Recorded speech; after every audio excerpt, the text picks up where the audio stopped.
Some days I absolutely adore my job, and this is one of those days, or weeks rather, as I've got to spend time with the gorgeous Jaguar XJ. Now a lot of people, me included, before I drove this car, said, it's just a big XF, what difference does it make? And it actually makes a bloody huge difference. That's like saying that RuPaul is just a drag queen, or is as good as the drag queen that performs down the Black Cat, Swan, whatever it might be, in Vaux Hall in London. You can't judge a book by its badge in this instance. The XJ is a totally new car for Jaguar. It is superb to drive. I mean, it is just lovely. It floats along like some 24-foot long barge. It is super luxury. What I can love it for is the superb handling. We've got the version with the dynamic stability, dynamic active jobby, whatever that might be. Active dynamic system, which basically, if you've watched the recent XF review we did, I talked you through it then, but I'll talk you through it again now, which just means it tightens up the throttle responses, tightens up the suspension, sharpens the steering responses, and overall you tend to feel, I mean, this is a 275 brake horsepower car, it'll do 0 to 60 in 6 seconds, which for a car that weighs nearly 2 tonnes, slightly over 2 tonnes, and is 25 foot long, that is an impressive 0 to 60 time, especially when you consider this thing is loaded down with giant, great luxury armchairs for seats and enough electronic motors to power a spaceship. The active dynamic system actually kicks in and just makes this feel a bit more like a sports car. To the point where actually even around town I don't particularly want to drive the car without the active dynamics on, so that is pretty much how it's lived. There are some gadgets and gizmos, and every now and then there's some, you know, just really pointless things that manufacturers do and you just think, why? So for instance, with the active dynamic system, that actually doesn't change the 0 to 60 time at all. It doesn't increase the brake horsepower. It doesn't make it any more race-like, even though active dynamics button has a checkered flag on it. But Jaguar, in their wisdom, bearing in mind the average buyer of this car is probably going to be somewhat past their racing days, shall we put it kindly. I'm not saying it's only bought by coffin dodgers, but there is a vast majority of these cars, and I know 3 people that have bought this car, and 2 of them are in their 70s, and 1 isn't far off. When you press the active dynamics button, all the dials go from blue to red. That is either to inspire road rage or to make you feel like something urgent's happening.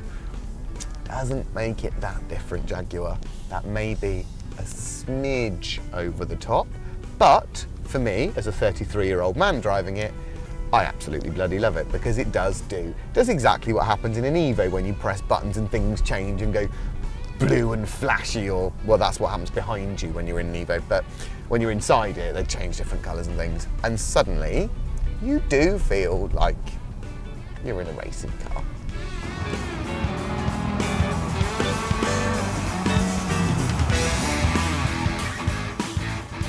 It's got a special 2-layered screen, which means that I, when the television's on, can't see it at all. All I can see is my instruments. However, the rear seat passengers and the front seat passenger can see the television. And whilst wearing the headphones means they can also hear the television, but I'm still listening to the music that's coming through the car's speakers. Now that, excuse my language, is shit hot. Another little thing, the heated steering wheel that we have on this car, which is standard, I believe, a heated steering wheel. Don't quote me on that. But it is pointless because it only works as and when it feels like it. So the other morning, for instance, when I got in the car and it was -2 and it was freezing, my electric heated and cooled seats, well, I banged them straight up to the top whack and it felt like Barbados behind me and for my behind. But my hands were frozen solid, and so I tried to activate the heated steering wheel and it wouldn't work. Then 5 hours later, when it was lovely and warm and I wasn't cold, the bloody thing wouldn't turn off and it just kept coming on, which meant I then had sweaty hands. So Jaguar, I apologise for the sweat on your steering wheel. It was caused by you though, and not in a good way. Inside, the car is pure luxury. You've got lots of plastic wood, or wood. I'm not 100% sure which it is, but it looks like wood, so even if it's plastic wood, it's lovely. I mean, it's very beautiful. We have the upgraded Bowers & Wilkins surround sound stereo system in this car, which is amazing. I mean, it would give your average chav on a cruise some competition, even with their 4-foot square subwoofer in their boot and 98 tweeters or whatever it is, all drilled into the dashboard and attached with sticky tape. It is a brilliant stereo system. We've obviously got the Jaguar Drive, which is the poppy up round knobby thing that you use as a gear stick, which is a 6-speed semi-automatic sequential, which is beautiful.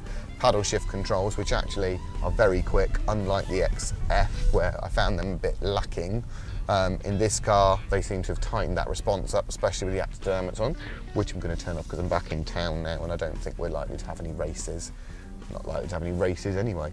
But overall, it's a beautiful car. The finish inside is stunning. The leather padded sort of like dashboard is beautiful. The black piano, beautiful. The 20-inch Gagny, whatever they are, Gagny and Lacey wheels, they're beautiful. I mean, the car is stunning. And on more than one occasion now, we've had passers-by while we've been filming the car or I've been stopped in the car, say that it looks like a Maserati, which they're not far off. The rear, from the rear, it definitely looks quite Mazzy with its big high boot line and its massive great sort of like boomerang lights stuck on the top that stick out. It is beautiful. I mean, the XF is a beautiful car. This car is even more beautiful, but then it's even more expensive. This car starts at £64,000 on the road, which actually, when you put that in line with things like the A8 or the S-Class Mercedes or the BMW 7 Series, is actually a higher start price, but fundamentally you get an awful lot of standard kit on this car that on those other makes and models would be additional. So in that respect, it's horses for courses really. This car's got an extra £4,000 or £5,000 worth of extras on it, so this is a 70 grand motor.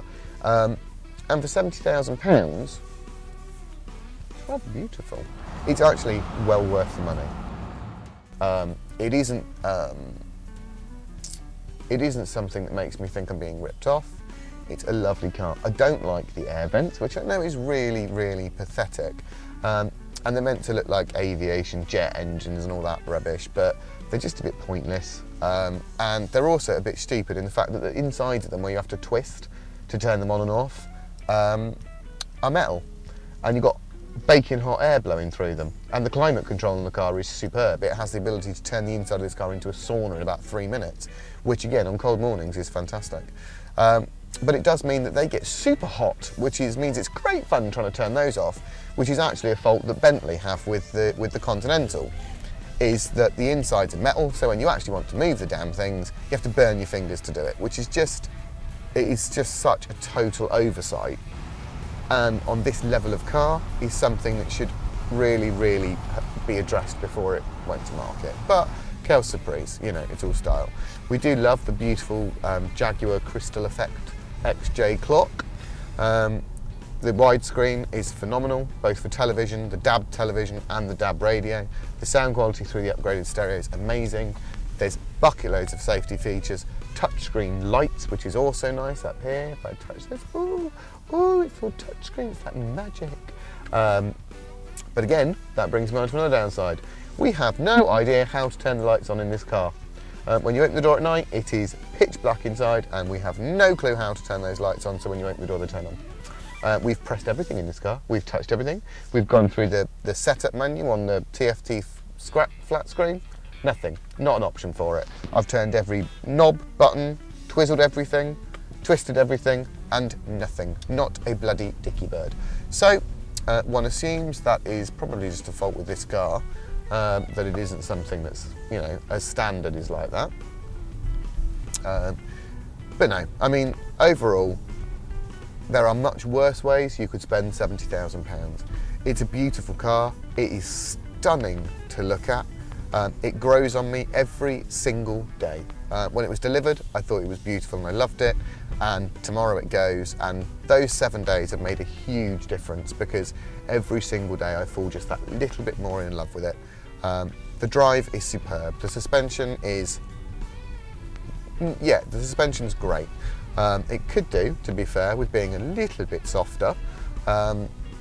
But, you know, what difference would that make? Because I'm only going to put it in active dynamics anyway. But I'm not in active dynamics now, I'm in normal mode. And actually the suspension is quite hard for a car of this sort of type. You would expect it to be a bit more of a softer ride.